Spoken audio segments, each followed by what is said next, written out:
Good morning, everybody, and welcome to another Kenny Cars and Coffee with me, Kenny Brown, your host for the next hour or so, where we'll be talking some tech. This is going to be a really action-packed episode this morning. We got lots to talk about.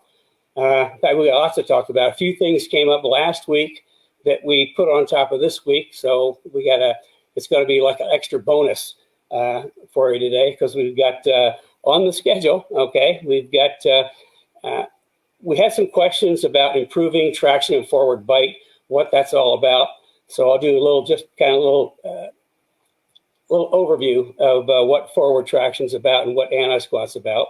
Last weekend we did we're a special guest at Cruise Indy, which is a big event here in Indianapolis, and Mike Charles brought over the number 19 Saleen, 86 Saleen, our Mustang, for the show, and we got to talking, and it's kind of like he has had some interest, and we've had some interest. So we thought we'd talk a little bit about my early Saleen days, like in 1986, how that whole program started. See the Saleen poster up there? So that's on the agenda for today.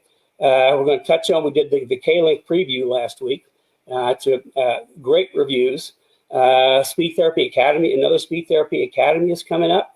And we've also, seats for track driving, a seat is important. Once you get beyond intermediate into the advanced stage, a good seat and restraint system are really important. So we're going to talk a little bit about that today. And of course, we've got questions that came in from the Speed Therapy Society, Kenny Brown Speed Therapy Society private Facebook group. Got it all in. And if you're not a member, I strongly suggest that you think about joining. There's a lot of like-minded people there, and I'm struggling with my voice and some asthma this morning, so I may need to take a break periodically. If I do, my lovely host, Carrie, will jump right in and fill the space so you don't hear me coughing and there's dead airspace. See what I mean? I got my water here. I also got my coffee. And of course, you can send in questions live. We'll answer them at the end. And if you have questions on the Saleen, once we start talking about the Saleen a little bit, send your questions into the comments, and we'll pick them up at the end. For people who've been with us, know that that's one of the cool things about this is I share my extensive 50 plus years of professional motorsports and building great cars to give you what I would consider quality and accurate information. The whole reason I started this a long time ago was the fact that there's so much misinformation out there. I tell people the two worst places to get information about your car are the paddock and the internet. So that's why we kind of started this. For those of you that may not are new to it, it's kind of what it's all about. I share what I know. If I don't know it, I'll tell you. But I really want you guys to get accurate information based off of my experience. Not something I heard or something I read, but real honest to goodness experience. And for those that also might be new, over here to my right is my trusty toolbox. Now, the reason we kind of keep that up here is so that you can see how I differentiate myself from everybody else in the aftermarket. First of all, I know this stuff. I mean, made my living out of my toolbox for years. And so I know cars inside out, upside down, and backwards. Won seven national championships in SCCA Pro Racing with Mustangs, and plus I've worked at Indy 500, Daytona 24 Hours of Daytona. So I've got a lot of experience, and that's what I share with you. That toolbox I've had for a very long time, and that toolbox and me have been to just about every major racetrack in North America, many of them more than twice. And also up into Canada. We won the 24 Hours of Canada twice, 86 and 87, and we'll talk about that a little later on. So I got so much to talk about, I just don't know where to start. I think maybe let's talk about, we got a couple of questions. There were some pretty good questions. We got some other questions that we're going to put off to next week, so we'll get to that in a minute. So where should I start? I think I'll start with, let's talk about seats. And for the track day guys, once you get beyond novice into intermediate and you're getting serious, aside from your safety equipment, your helmet, your gloves, and your shoes, remember, gloves and shoes are every bit as important as your helmet as far as I'm concerned. you need to be thinking about seats and restraints, keeping yourself in the seat. Once people don't realize how much you actually use your knee, your hip, your elbows to keep yourself in the seat. You're going around corners, you're kind of bracing yourself all over the place. Well, if you don't have to brace yourself, all of a sudden you can focus more on your driving. And seats, I got to tell you, this past season, getting driving seats has been like trying to find hen's teeth. They've been coming in really, really slowly. A lot of them are coming from overseas, and the issues they've had over there. So huge delivery issues. So we finally have gotten some seats that we're using that worked out really well. So I want to touch on that for a little bit. This is a seat we just kind of brought into our system because some of our other seats are just on continual back order. But the thing about a good driving seat you need to be thinking about is you want that seat to help hold you in place. You don't want to brace yourself. You want the seat to do the work for you, and then also the harnesses. Well, this is a good typical, what I call a sports seat. I look at seats in three categories: a sports seat, a club seat, and then a race seat. Now, a sports seat is something that the back actually goes up and down, so that you can kind of have some adjustment to it, and you can get in and out of the car pretty easy. Now, a club seat, that moves up a notch. That's if you're really serious. And a club seat is more of a show. It's a one-piece seat. It's fixed, and you have to use a different type of a mount for it. You get mounts that have a whole bunch of holes in the side, so you can tip it up, back, move it all over the place. And of course, race seats will have like a halo, and I strongly recommend against a race seat for track days. Unless you've got a removable steering wheel, getting in and out with your helmet on in a race seat can be a real challenge. So for most people, a good club seat is really what you're looking for. And the important parts of a club seat is, Carrie, can you pull the little thing off the bottom so I can show the seat bottom here, the show and tell part? There we go. Okay, what we're looking for, and this is hard to see because it's black, you've got these bolsters on either side to hold your hips in place. You've also got these shoulder bolsters, and it's deep. You kind of sit into it. So just sitting in the seat alone makes a huge difference. It's like the first time you drive with a good set of harnesses or a good seat, you're totally amazed what a difference it makes, because all of a sudden you're focusing on driving, not trying to hold yourself in place.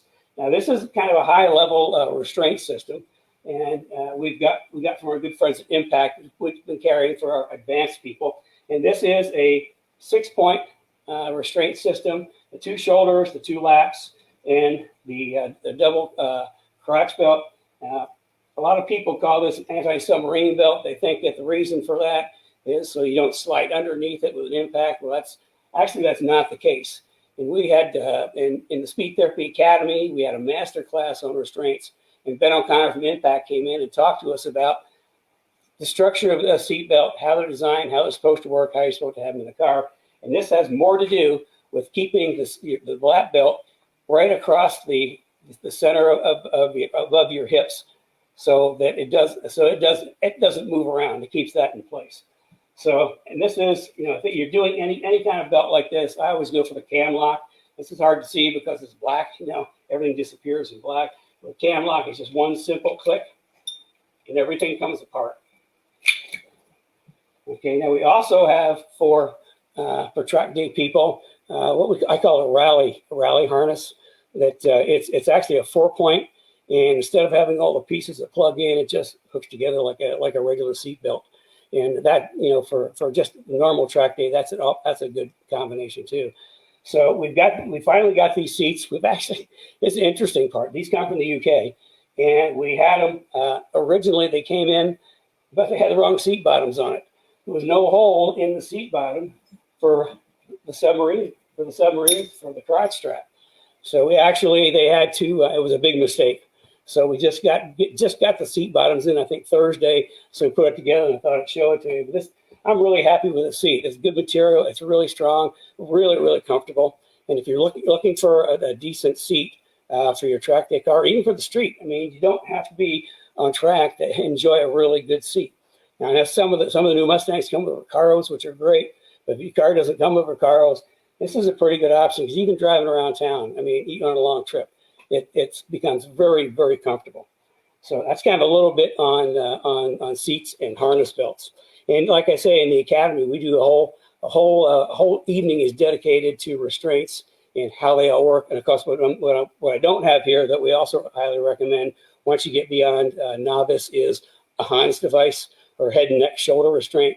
If you always want to prepare for the worst. Hope for the best, prepare for the worst. And I strongly recommend anybody that's advanced for sure, you should have a Hans device to protect yourself. And again, in the academy, we went through when we're talking about safety, we actually had some pictures and videos of what happens with and without a Hans device in a forward impact. So there's a couple of tips on our track type stuff. Let's see, we have a little sip of water here.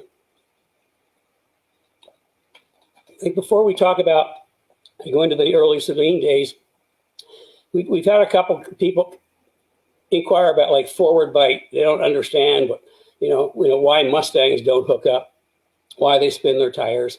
And it all has to do with something called anti-squat. Okay, what is anti-squat? Okay, when a car accelerates, the weight shifts to the back and the back of the car goes down. That would be considered squat. And what anti-squat does, it controls how much the car drops before it on the springs before it starts putting weight on the rear tires. And weight on the rear tires is what gives you grip. And the amount of anti-squat controls the percentage of which the car will drop before it starts putting weight on the rear tires. Now, this is kind of like a really basic drawing. In the academy, we spend 2 weeks just talking about suspension geometry and get into this pretty heavily. But in a nutshell, okay, we've got, I don't know if you can see this, we got a back tire, we got a front tire. This is the ground, okay, and this goes from the bottom of the rear tire to the center of gravity in the car. This is, not to scale, let's put it that way. And that's 100% anti-squat. And above that would be more than 100% anti-squat, below that would be less. And I don't know if you've ever seen like some drag cars. I'm not big on drag racing, but I know you see some of the classes of drag cars, when they let the clutch out and go, the whole back of the car pops up in the air. Well, that means they've got more than 100% anti-squat, so they're trying to put all that weight on the rear tires super fast, which is why they pop up. Well, we don't want to do that. I mean, we want to have a good compromise of squat. And actually, anti-squat comes from something called the instant center. Now, I just kind of drew this. These are like, if you take the lower control arms and you draw them out. Now, with a Mustang, if you lower a Mustang and you would take the control arms and draw them out to the point they meet, they're actually below ground. And that's like as long ways from 100% anti-squat, which is why back of the Mustang will light the tires up so easily. So what we do in my AGS 4.0, my advanced geometry suspension system, 4th gen, that's for S197 Mustangs, we've got the rear grip kit. And all the pieces of the rear grip are engineered to work with every other piece of the rear grip kit. So we completely alter the entire rear suspension geometry. Now, I won't get into all of that today, because I just talked about anti-squat.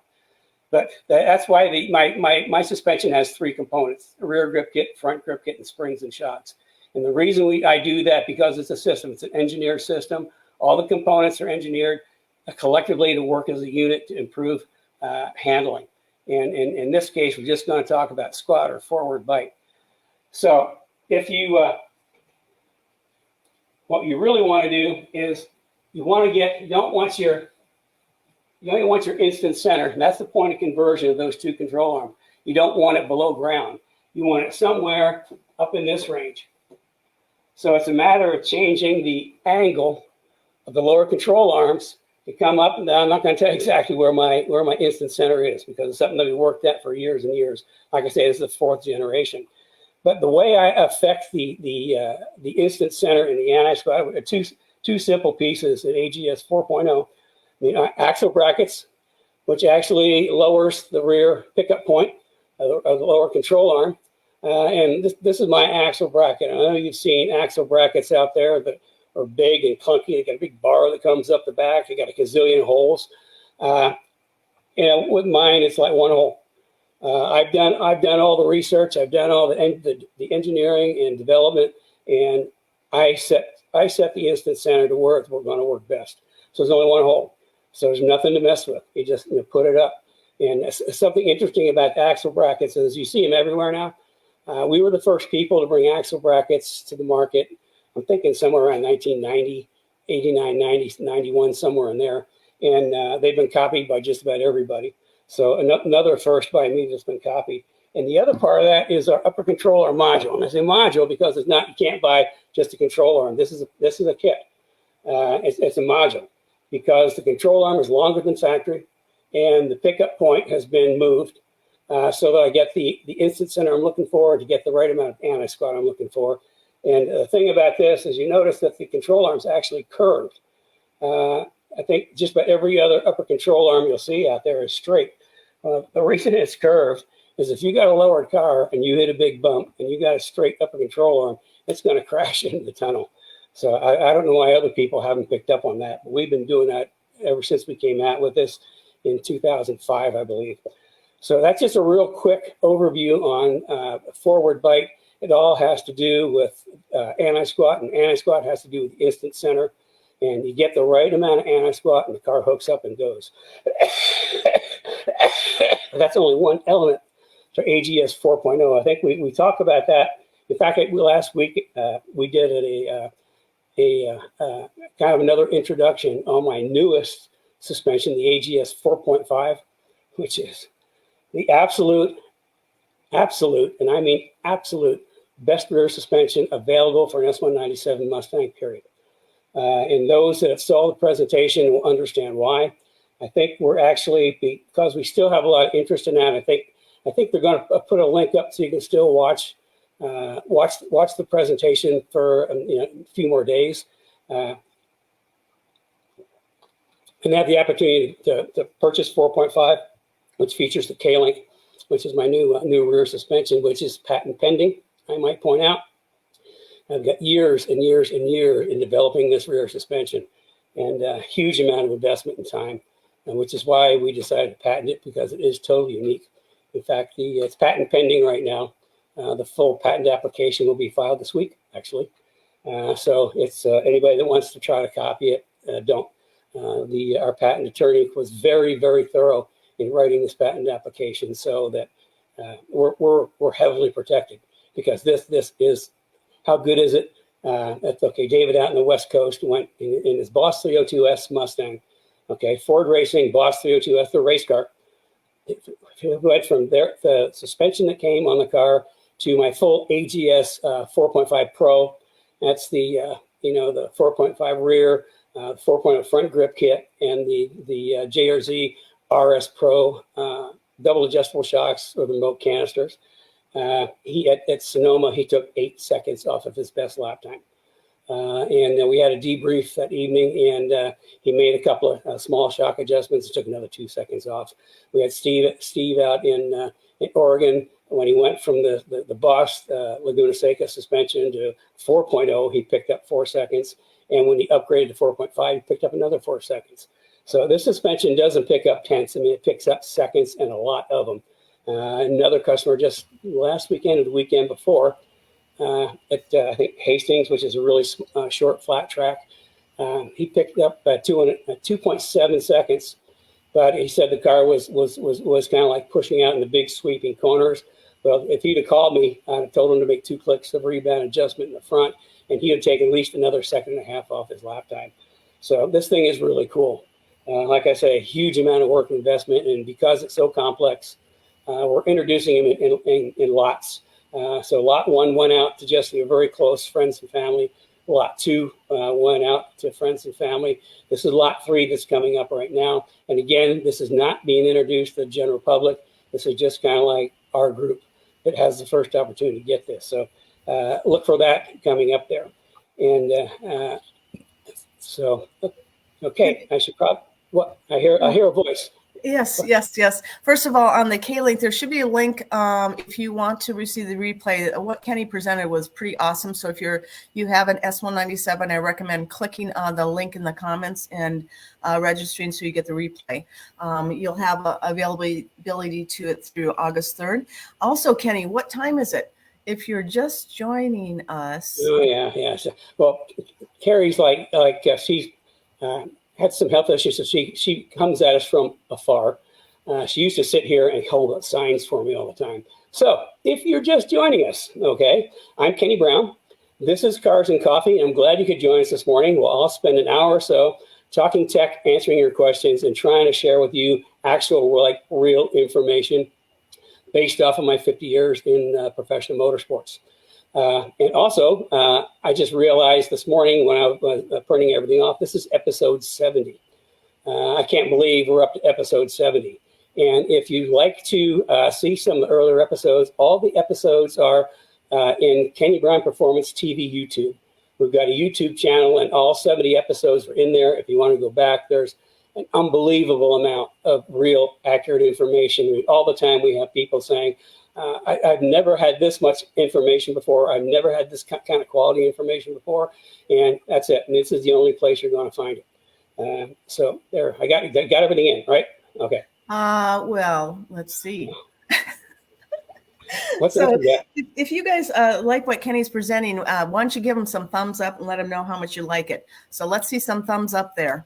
Also, I lost my train of thought, but I will be back, Kenny. You just go ahead and present the rest of your show.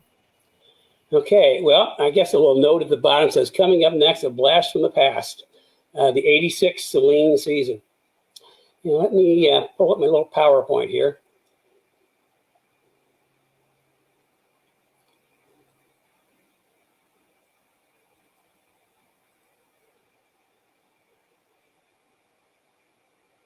I got a lot of buttons to click. Okay, here we go. Okay, this is actually the very first Mustang I ever built. Prior to this, my background was in the 70s. I had a sports car shop. I worked on a lot of European sports cars. I also worked on a lot of SCCA Formula cars, Formula Fords, Formula Atlantics, Super Vs. So I had a lot of experience in real racing. In the early 80s, I was the U.S. Distribution and service point for the Mark Sports 2000, which is kind of like a little prototype, open cockpit prototype that used the 2-liter overhead cam Ford engine, dry sumped, and that was my background. This real racing, and an opportunity came along.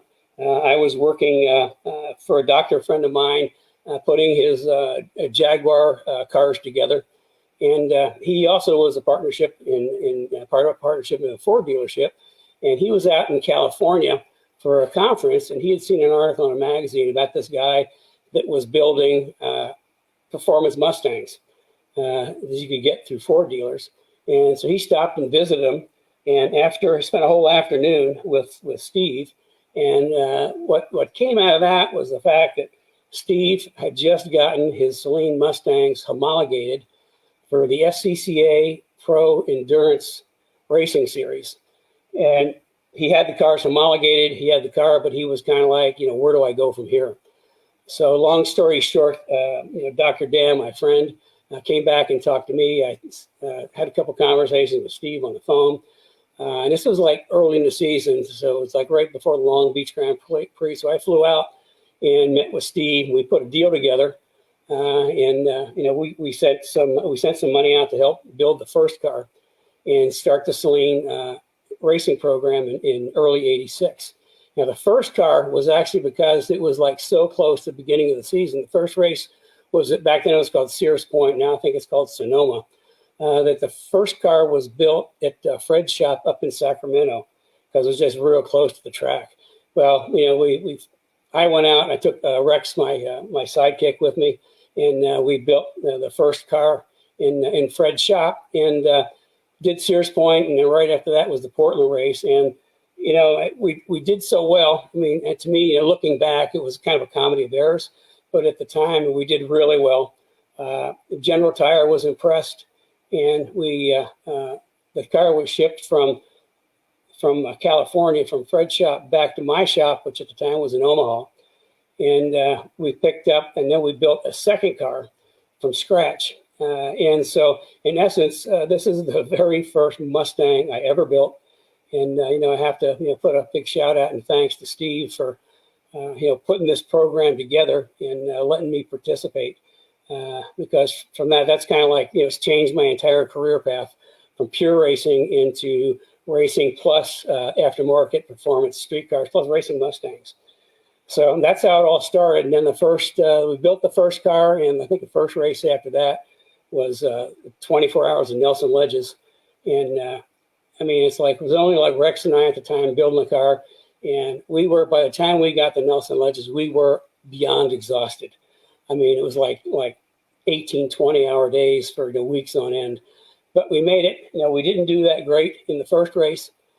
First endurance race, but we, Liz and a couple of people got together. They did some analysis, and we figured out that we really kind of shot ourselves in the foot on a couple of yellow flags. So we learned a lot from that, and pretty much we went on. It was like our real starting point for the team was at Nelson Ledges, and we kind of continued on from that. I guess I don't have to be. Hey, Kenny, I already cleared you up, so I'm showing your face, so don't worry about it. So from there, we didn't do that great, but it was it was valuable. It was a valuable learning experience. But we went on, and the big thing in '86 was we won the 24 Hours of Canada, GT class of 24 Hours of Canada, which was a pretty big deal at the time. We were leading the race with the primary car, which had an accident like in the wee hours of the morning. And by the time we got it back to the pits, it was no way we could fix it and get it back on track. So what we did, we focused on the second car, which was driven by, I think, Lisa Caceres. I can't remember if Desiree was with us there that time or not. But that car, I think Desiree was there because she hit the wall, turned one wall in qualifying or practice. And unbeknownst to us, the car was fairly wounded, but nevertheless, we were only able to do about 28 minutes on a stint because we were getting starved for fuel. Well, later we found out that when she hit the wall, there's a little can in the bottom that the fuel pump sits in. It actually knocked that loose. So what was happening, it was moving the fuel pump back and forth. So when it got to a certain level of fuel, it wouldn't have pickups. We just had to have continual pit stops. So I can't remember where the car was at the time, but it was third or fourth or somewhere back in there. So we focused 100% of our efforts on that car. And I put Steve in that car, and we threw some really, really good strategy. I think, who was our strategy guy? Rick J, I think, was our strategy guy. He was brilliant. This is his friend Rick Titus. And, we kind of brought the car up front and won the race, which was huge. It was the first big win for the Saleen Mustang, first pro endurance win with the Mustang for Ford, and in that type of racing, and it was the first big win for General Tire. So everybody was happy. I was tired. Everybody was happy. So we went on and we finished out the season. We actually finished second in the points. For the first year, and me not knowing anything about Mustangs or endurance racing, I think that we did pretty well. And then, I could come up with lots of stories, but the reason this all came up is last weekend we were at Cruise Indy, and Mike Charles brought over the 19 Saleen Mustang that we had on display there, which was kind of cool. I think I can pull up a few more pictures here.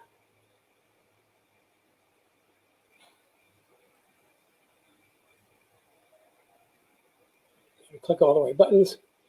Okay. So this picture looks like it was at Mid-Ohio. It kind of looks like Mid-Ohio guardrails, which is another 24-hour race. And I got a story about that here in a minute. But this is last winter, I think. Mike Charles has become the caretaker and keeper and preserver of the 86, both of the 86. He now has both of the 86 Saleen R cars. And he's just a stone's throw away over in Ohio. And when he picked this one up, he had to come by and show me. And it was kind of like, oh yeah, I remember these cars. It was a long, long time ago, but it was really, really kind of cool to see it. And then last weekend at the event, he brought that, and again, just so many fond memories of Steve and Liz and Rick and Jay and all the people that were on the team. Of course, Rex my sidekick. I couldn't have done it without Rex. And that was kind of cool. And actually, Mike had remembered more stories about the '86 season than I did. And this is, again, this has to be Mid-Ohio in the rain. And by the helmet, I would guess that's Steve driving at that point. And there was our driver lineup, Desiree, Lisa, Rick, and Steve. Pretty awesome group of people. Now, in looking at pictures, we kind of came across this, and I said, hey, Carrie, you got to pull that up because there's a story behind it. This is, if you notice, the car does not have a hood. And if you look closer, you can see a whole bunch of crumples and wrinkles and broken pieces. Well, that car happened to have an accident, again, in the wee hours of the morning, like 4 o'clock or something. And it did make it back to pit lane. And we actually rebuilt the front of the car in pit lane.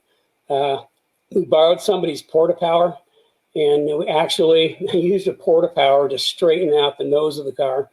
It took a radiator, and we had to change a whole bunch of other parts.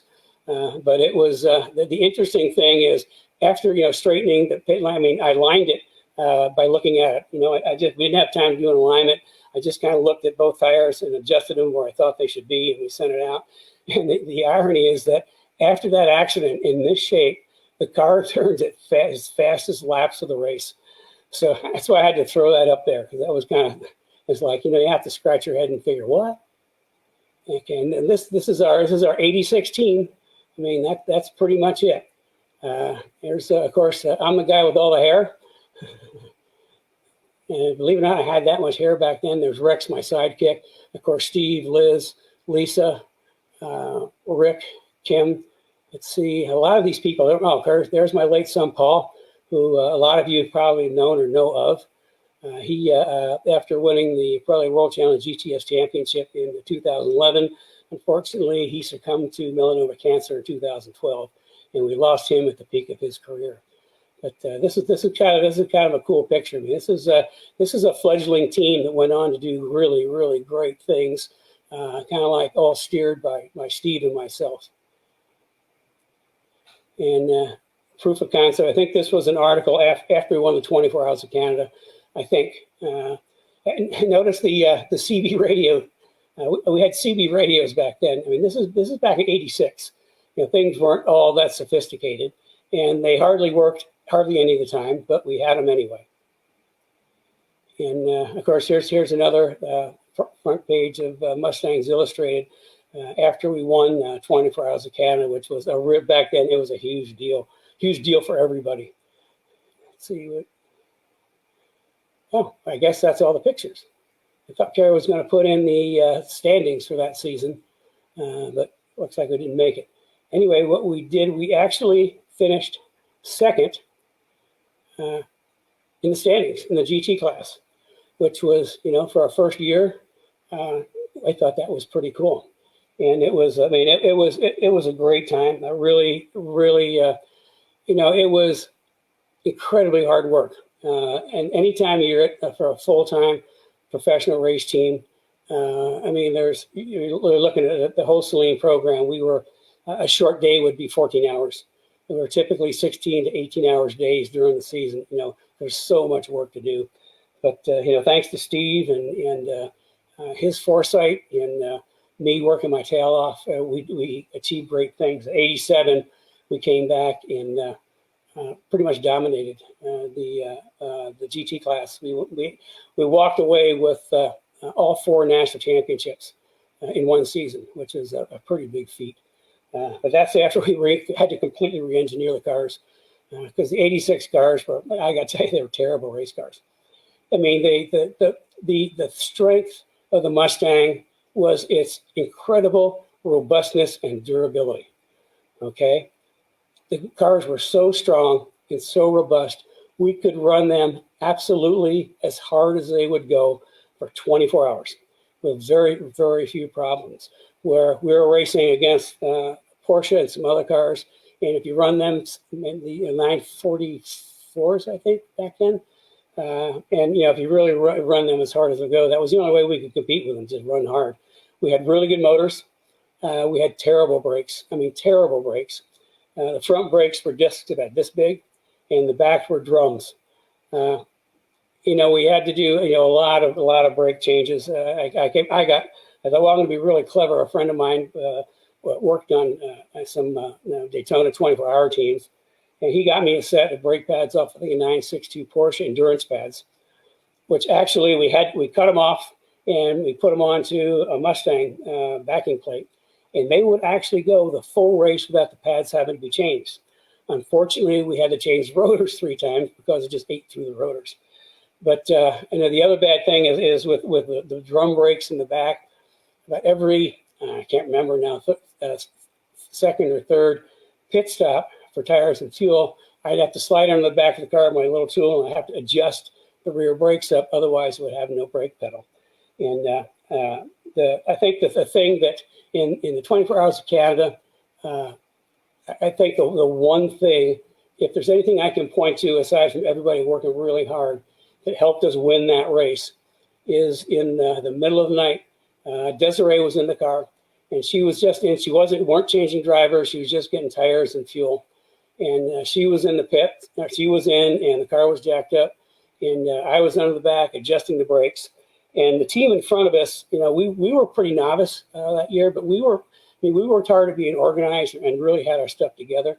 The team in front of us were this is a Mosport.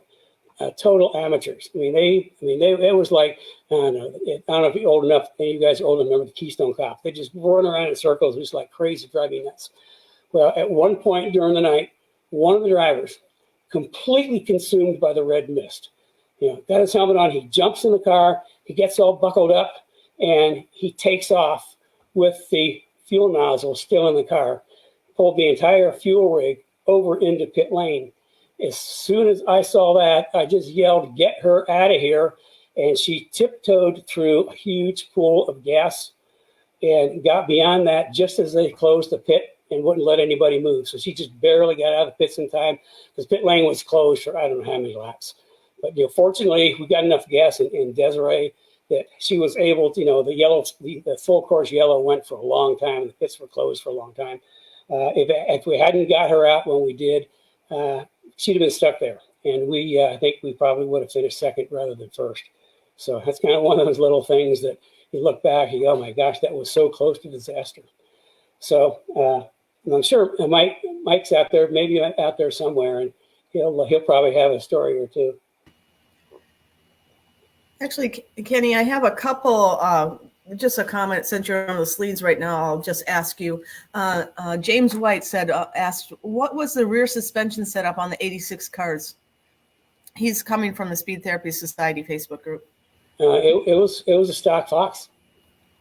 You look at the geometry, like we talk about geometry in the academy. The rear roll center was like 18 inches above ground, which meant the cars did this all the time. It was a production-based class, which meant you couldn't change anything. Which in 87, we worked around that. But 86, the cars are pretty much just bone stock, except we had really good engines. A friend of mine, Bill, in Omaha, was a great engine guy. And to the point where the engines I spent days going through hundreds of, rockers, valve rockers, just picking the ones that had just a little bit more lift than all the rest of them, because everything had to be stock. But we put a lot of effort into them. And then I think we're running Coney shocks that year, and the standard Saleen springs, whichever come on the Saleen production cars, because that's what we're supposed to run, was production cars. Well, I came up through the season. I came up with a whole list of things for Steve that we needed to change for the production car for 87. Now, in 86, one of the things we did to try to make the cars turn better is Road Atlanta. This car showed up with a 3-point strut tower brace on. First 3-point strut tower brace in modern era Mustangs. And they actually worked. The cars really helped them turn a lot better. The thing was, the SCCA tech guys came and say, "Wait a second, you can run those for this race, Mm-hmm. but don't bring them back because they're not part of the production car. Okay, so needless to say, the 87 production cars had 3-point strut tower braces. And the other thing that happened in 87 is towards the end of 86, we were working with the engineers at Ford in the Fox group. It was Fox, T-Bird, I think Mark 8 or something like that, in the X Garage. One of them, Mike Jones, worked in suspensions, and he would spend his evenings, we'd be on the phone in the evenings, and he would like run different simulations on the computer on like front suspension geometry to get the cars to turn. And we came up with some ideas, but we really couldn't do anything until 87. And, Saleen, in all his magical ways of making things happen, I can't remember, it was the second race or so in 87 that I got a call from the airport that there was some parcels out there to be picked up. Came in by a private plane. Here were 3 brand new K-members right out of the flat factory that had 0 holes in it. No holes whatsoever, just all metal. So I spent an entire evening putting all the holes in the K-members where I wanted them based off of what Mike and I had figured out with the Ford computers as far as geometry. And when I got done, all painted up, I mean, they looked just like a brand new factory K-member. But every single hard point was moved. But that in combination with the 3-point strut tower braces and springs, the cars really would turn. One of the things that I did is I got Steve sent me the manufacturer has to fill out what's called homologation papers. They have to fill out this sheet of specifications on what's in the car.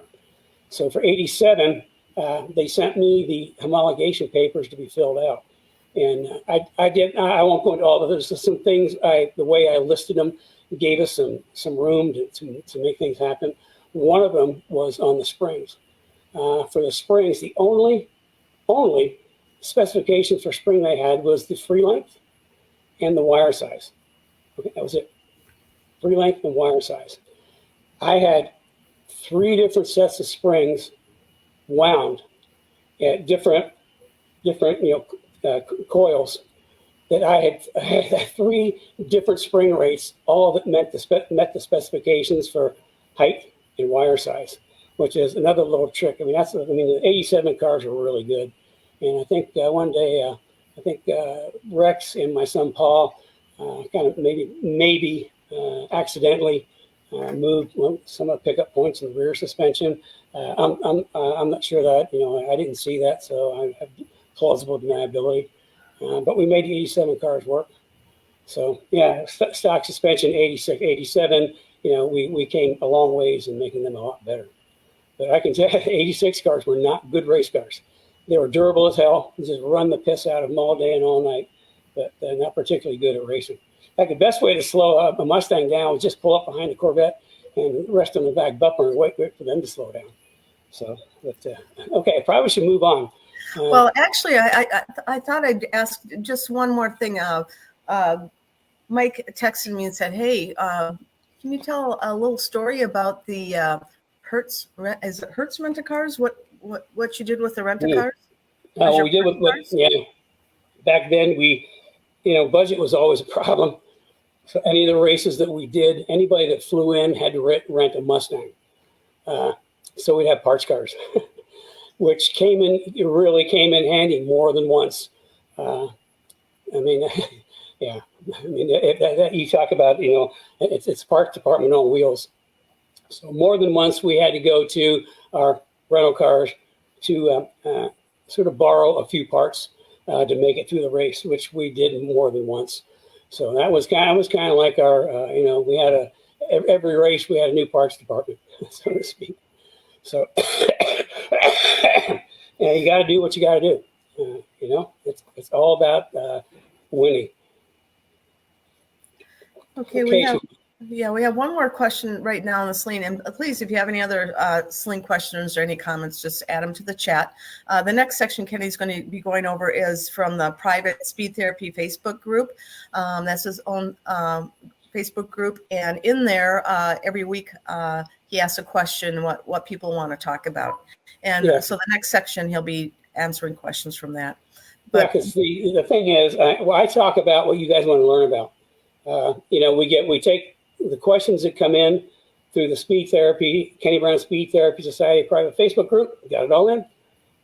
Questions that come in through there. What rich people calling and asking. That's the content. That's how I structure Cars and Coffee. Is because I talk about what you guys want to learn about. Just like somebody was asking about the forward bite and anti-squat. So that's if you can always send in questions through there, or again, I can answer them live. So that tells me we're moving up into the question section. Yeah, actually, we can move up in the question section. That's fine. And then we have a couple of questions about the Saleen Mustang. So we'll answer them afterwards when you answer your questions live. Okay. So this is from actually Brian's question came in through Facebook and I didn't see it at the time. But he was, and I'm going to have to do a little one of these at Brian because he obviously didn't remember what we talked about in the Speed Therapy Academy when we were talking about the driving. But he says, what are the best shock settings for driving in the rain? He's got a Roush 427 with AGS 4.5 on it. And here's the thing, in the rain, what you want to do, you just want to soften up the car completely. If you're racing in the rain, you want to undo at least one side of the front sway bar. In our cars, there is no rear sway bar because what I do with geometry, we throw the rear sway bar away. But you want to unhook the sway bar, and you want to take all the bump out and most of the rebound, and just soften up the car. I mean, that's the best way to drive in the rain. I had one event. I think this is New Jersey. Back when I was engineered 3 cars in the Mustang Challenge, and it was in New Jersey. It was kind of like it was raining, but the forecast was it was going to stop raining before the race was over. So I kind of took a chance, and I did kind of like half setup. I can't remember exactly what I did. I think I took the bump out, softened the shocks, but left the sway bar hooked up. And in the rain, this is on Ben's car. On the rain, he was actually, he was keeping up with everybody. It wasn't a problem.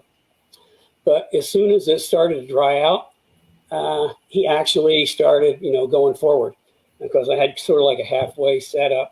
So, and that's one thing, you take a guess, you make your best guess, and that really worked out because he didn't lose anything in the rain. And once the track started drying, he really picked up some spots. So, yeah, you just want to soften up the car. Now, Rory says, as in drag racing, placement of the diff cooler, trans cooler, is it always best past the diff is not to potentially create a wild trip down the track via a trail of lube or a leak? My thoughts. Well, first of all, my thoughts is for drag racing, you really don't need a diff cooler or a tranny cooler. The second thing is you put coolers all the way back there, and you've got first of all, real estate problem, where they go. Secondly, you've got an airflow problem. The fact, I would never worry about a cooler leaking. If you're going through and doing your nut and bolt and checking everything over, if there's the beginning of a leak, you just got to fix it. But even worse, not so drag racing, just think about road race cars. If they spring a leak, that'd even worse. So I wouldn't even worry about that. Wouldn't put any thought into that whatsoever, because it's it's the possibility of having a catastrophic oil leak on the drag strip are like less than minuscule. Okay, here Victor wants to know if we have any rear shock tower braces for the Fox body. I'm going to answer this sort of yes, and the reason it's sort of yes is the issue with Fox bodies is back then their production tolerance was like wide a lot. What we have found is we designed the rear shock tower brace for the SN95 Mustangs specifically when the IRS came out, because we converted them all to coilovers and we're putting all the load of the spring and the shock into the rear shock towers. So that's when we create a rear shock tower brace for that. In the Fox cars, I can tell you that in some cars they will be loose, in some cars they will be tight. They're just, there's so much production variances. For the ones that are loose, it's just really simple. Make it however loose it is. Just make a thin plate, make a plate out of aluminum or steel, and leaves longer bolts and just bolt it in. For the ones that are a little tight, get your big BFH and just kind of whack it so you can squeeze it down in there. But they sort of will fit, but they don't fit them. Every now and again, you get one that just drops right in. But I'm just saying there are such huge variations. You might have to do a little modification. But like with the race cars, whatever you got to do to make it work is whatever you got to do to make it work. That's just the way it is. Okay, Kathy wants to know a rule of thumb about torquing suspension bushings. Should they be on a drive-on lift or while suspension's unloaded?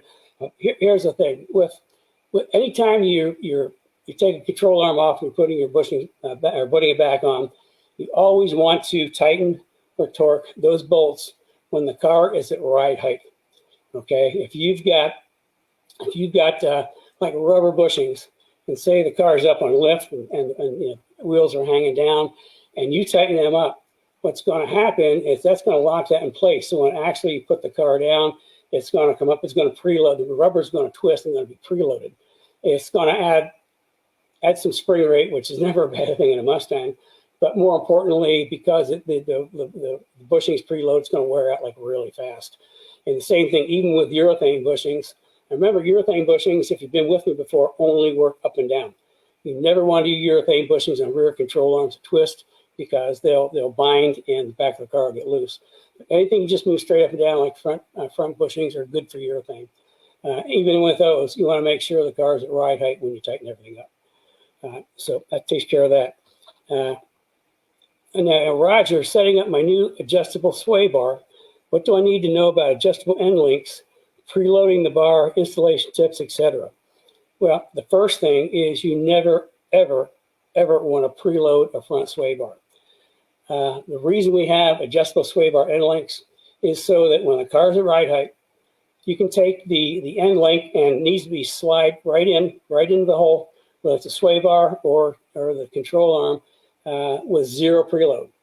If you don't have ABS and you have a preloaded front sway bar, there's a really good chance under hard braking you're going to lock a tire.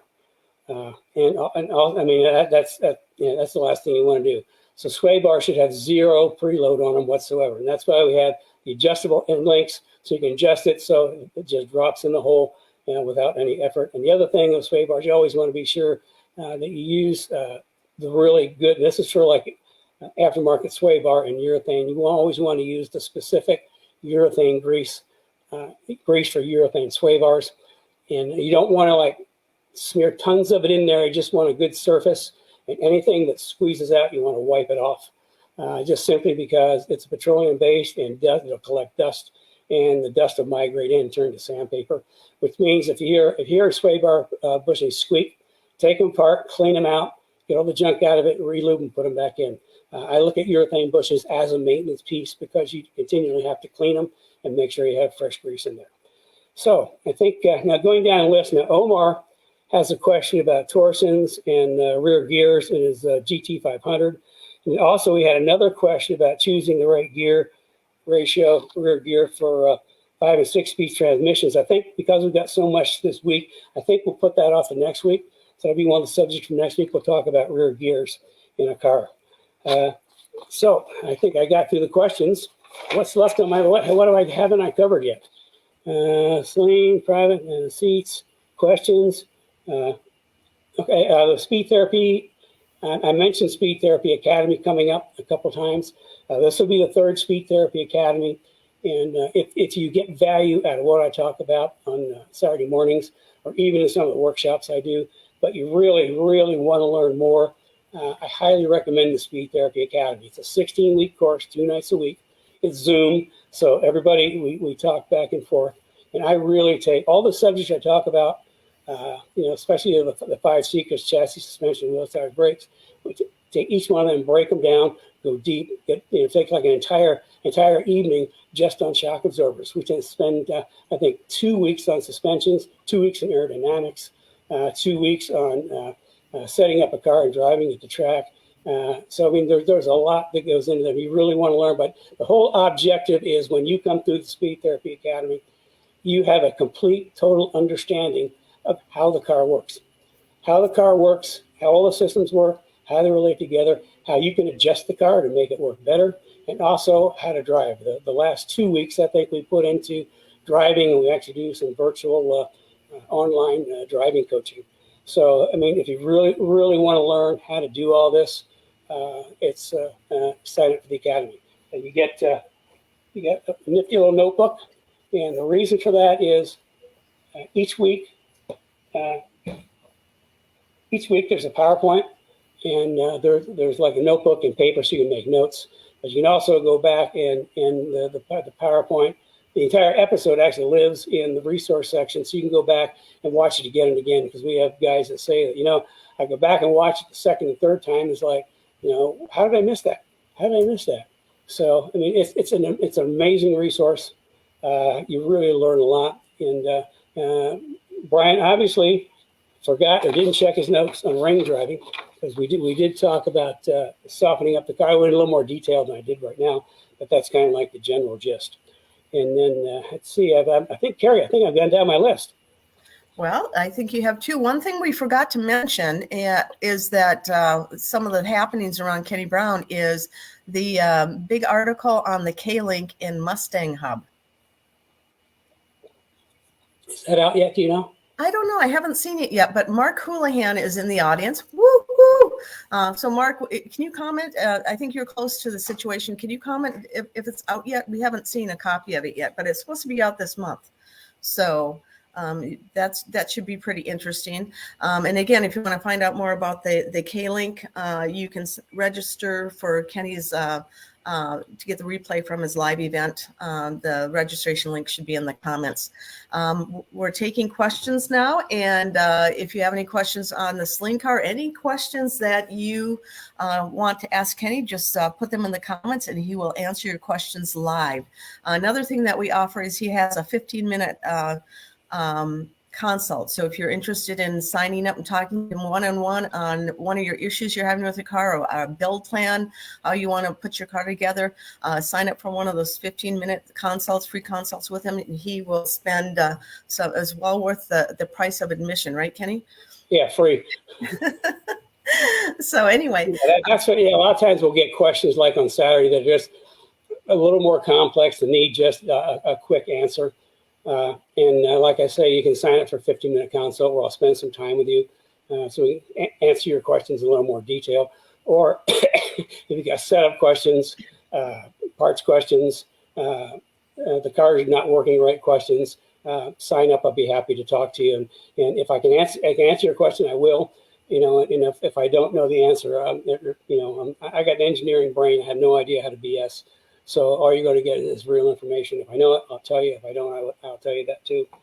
So, what we forgot to talk about is next week I guess we're going to push those questions off on the rear gears to next week. But also we've got a little piece on the new diff cooler for 550, IRS diff cooler for the 550 Mustangs. And then I think we're going to talk about the RPM Act again next week. And if you don't know what the RPM Act is, I suggest you look it up.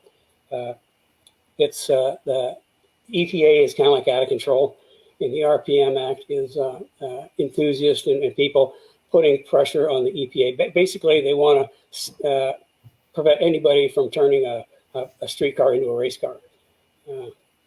Government's getting way too aggressive on some of this stuff. So we'll talk about that more next week. So you ever get an answer back from Mark, Carrie? I have to look. I have to go all the way down to the bottom. So one thing I wanted to add a comment to, I'll look right now, is the seats in the back are Brian West, and he's from the Speed Therapy Academy and a very accomplished driver. He does a lot of track events. We have a lot of that's actually his seat back there. Yeah. So, and part of the reason that it's sitting back there is he came in for a complete Kenny Brown 4.5 suspension upgrade on his car. And he ordered seats at the same time, and they have been behind. Do you want to talk about that for a minute, Kenny? Did you mention that? Yeah, well, the seats when they actually came in, they had the wrong seat bottom. I mean, there was no hole in the seat bottom, so he couldn't put a harness in there. So the seat bottoms actually came in, I think, either Wednesday or Thursday this week. So we thought we'd put it together real quick, and we put it up there and talk about seats. And just a lot of times I just happen to talk about the things that we've got in the shop at the time. and we had the seats, so that's why we talked about it. Okay, so are you ready for questions? And Mark, I am ready for questions. Must have stepped away because he's not in the room right now. So okay, I got my question answering head on. Okay, this is from Mark, actually, or just a comment. He said, I ran Cobra Daytona seats with Schroet Rally 4 ASM belts in my Fox for over 20 years. Great seats for daily use. And those of you, most people probably know who Mark Houlihan is, but he was the editor of Mustang Monthly for years and years, correct? Yeah, actually, he's been around a long time. He's been in a lot of different magazines, and somebody we've known for a lot of years. Yeah, he was one of the first guys that went to a track event with you, that first media. So, I can't see the name of this person. It says Facebook user from where I'm looking, but it says this will be my first time there. They're talking about a trip to Topeka. So that event's coming up pretty soon. Yeah, a lot of people are talking about that and going. Let's see. 10:23. Here's our next question. Fill in the gap, Ken. I'm rolling down here. Here's from Rory. Kenny, have you located them old photos of them Explorers you modified you were mentioning? Yeah, actually, yes. Just when I was down in the basement going through the masses of posters and pictures to get the Saleen thing, they were down there. I'll try to make a mental note to bring some of those articles, see if I can bring them next week. Okay, so we will add that to the list for next week. I think we said that about 2 weeks ago. Rory, I apologize, but we had a couple encore presentations. So the next thing, Mark also mentions, look for a review of the new K-Link in the next issue of the Mustang Hub magazine as well. So that was earlier on in the show. We also have, hi, Calvin, good to see you here. Okay, here we go. I'm going to, this is somebody who's listening later. Definitely want to hear more about the 86 cars. Can't shake the look of the 85, 86 problem. Probably never sell mine. So it was just a comment. This is on replay, so you'll be able to find it on Facebook and on the Kenny Brown Performance TV YouTube channel. There's 70 episodes you can watch there. I can't believe we've done 70 episodes. I know. Here's a question about the Saleens. Was there any help for the SVO for rear brakes, et cetera, back in 86? Not in 86, but in 87 we had rear disc brakes. It was actually, I think it was the Mark rear axle assembly, the entire axle assembly that had the rear disc brakes. So in 87 we did have rear disc brakes, which was a huge help. So we as far as SVO back then, I mean, we worked very closely with some of the engineers there in trying to make the cars as good as they could. I think one of the things we did do in 86, I can remember these things. We actually had 3 different processors with different fuel maps in them. So we could, we tried them, different ones, and we always went back to the ones that had the best fuel economy, not the best power. Same thing with the rear end ratio. We had run 308s in them. And I think we tested it at one track. We tested 308 against a 355, and the 355 was a little quicker off the corners. The downside is there was a lot more shifting that happened. The drivers had to shift more, and at the end, the lap times were really similar, but the fuel economy went down with the 355s. That's what we stuck with the 308s, is to get that fuel economy, because the trick to endurance racing is just making laps. You can't be making laps if you're in the pits getting gas. So everything we did was based off of economy and keep the cars running making laps. Okay. Any more questions? Yeah, I have another question from our Bridget. So Bridget is a female drag racer, obviously with the name Bridget, that did pretty well. And she's on our team now. She works social media, and she has a question for you about the Saleen programs. And she was kind of joking about this, but I know you have an answer. Who were the better drivers, the girls or the guys? I mean, that's kind of better is a really subjective kind of thing. I would say surprisingly, Desiree was right up there. I mean, I think Desiree was every bit as quick as Steve. Steve was a little quicker than Rick. But the two drivers that we had that were the two best drivers were Scott Pruitt and then also Pete Halsmer. They were really quick. But the thing about I always use Desiree to get my way. Because a couple of races, I'd want to run a certain setup in the car, and Steve was always worried about, because I had all these spring things going on. He didn't realize you couldn't tell the difference based on the rules. Couldn't tell the difference. Anyway, I would always want to set the cars up a certain way, and Steve would want to set the car up a different way. So what I would do is, I think it was like in Mid-Ohio one time, I set Steve's car up the way he wanted it, and I set Desiree's car up the way that I wanted it. And we went out and then practiced. Desiree was like 2 seconds quicker than Steve. So he just came back. I want what she has. So, yeah, and Desiree was really good. Lisa was steady. Lisa always started the race. And the reason we didn't have Desiree was quicker, we didn't have her start the race because she was so intense. She would just attack right out of the gate. And she was better if she went in second when the race was already going on, or Lisa was really steady. So you always had Lisa start the race, and then Desiree would come in. And typically we'd have Steve start the race, and then Rick would come in after that. So, I mean, and the whole who's better, and who's better in the dry, the wet, the light, the dark. And they were all decent drivers. I think Desiree was a standout, though, as well as Scott Pruitt and Pete Halsmer. Speaking of drivers, Kenny has been having conversations with Rick Titus, and we're going to have him on the program probably within the next month or two. So stay tuned for that. If you want to learn everything about what's going on in Kenny Brown, join the Speed Therapy Society Facebook group. That's Kenny's group online, where all the information shared, or else on YouTube, click the subscribe and get notification links, and you will receive that information. Here's Tim Tomasek. Hi, Tom. Or Tim. That's easy to do, isn't it? Tim, thanks for the Saleen story. Steve was in Michigan this weekend at the Motor Bella car show at the M1 concourse with a trailer full of displays, including the current Mustang white label. And then he has another question for you.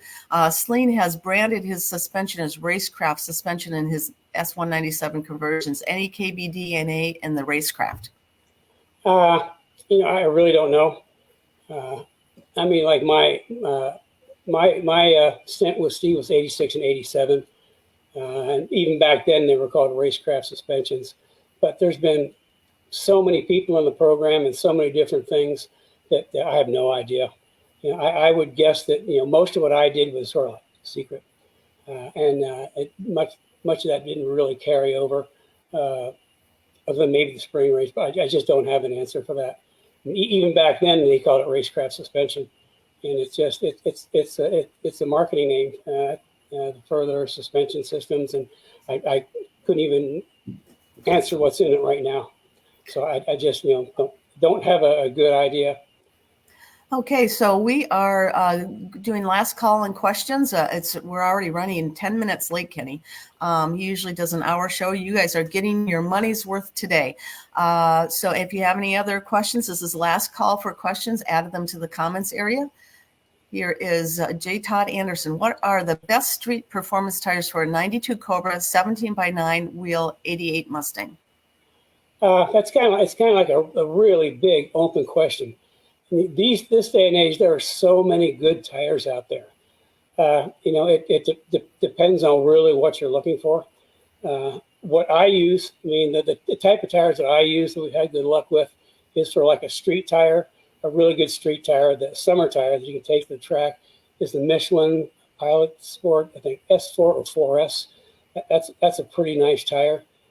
For our track day cars, we use the Pirelli P0 Corsas. That's a track/street tire. So, but there are so many good tires out these days.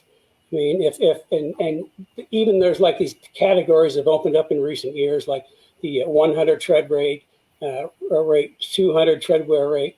And you just, you can do some research and just see, but, any of the major brands anymore are good tires. I mean, the tire industry has just, come in the last 20 years, come leaps and bounds forward in making good tires. But what size wheel did he have? I think it was said, I need to go back to that question. He had you asked me questions on the spot, Ken. You took it down. Yeah, I did take it down and now I can't find it. He had a 17 by 9 inch wheel. Okay, a 9-inch wheel diameter. You're probably looking at a 255 as the 245 or 255. I always put the biggest tire I can get on there. Would be like on a 9-inch wheel. But you actually, to see how big of a tire you can get on a wheel, if you go to a site like Tire Rack and you click on a tire and you put a size in there and click on the specifications, you can go down and see they will list what size wheel the dimensions were measured on, like an 8, 9, 10, whatever.